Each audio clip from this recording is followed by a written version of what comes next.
My landlord tried to evict me illegally the week my daughter was born. I was still in the hospital. He changed the locks while I was gone. A jury gave me $1,100,000 and he lost his rental license for life.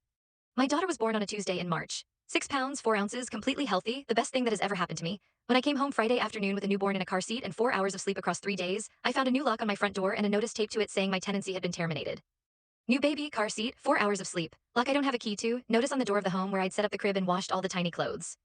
My landlord's name was Vic. 2 years, no issues, rent always on time. When I told him I was pregnant, he'd been pleasant. No warning, no notice, no communication before I left for the hospital, just a lock and a piece of paper.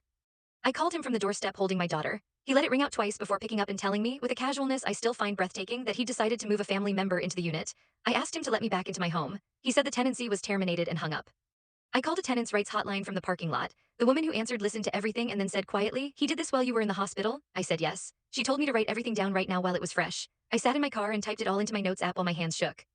What Vic did is called a self-help eviction, changing locks without a court order, no filing, no hearing, no judgment, and it is flatly illegal.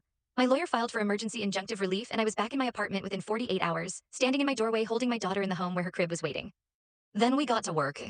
Discovery revealed Vic had done versions of this before: improper notices, tenants pressured out, a pattern his lawyer called administrative errors and mine called a business practice. The family member he claimed needed the unit didn't appear to exist. He just wanted me out and chose the week I gave birth to make his move, apparently calculating I'd be too overwhelmed to fight back.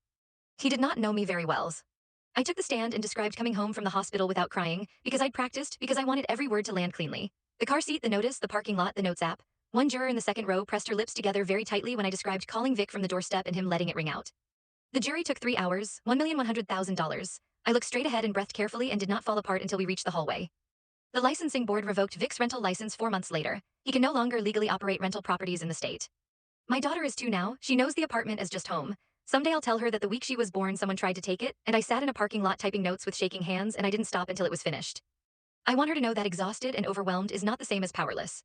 The crib is still in the same spot, we're not going anywhere.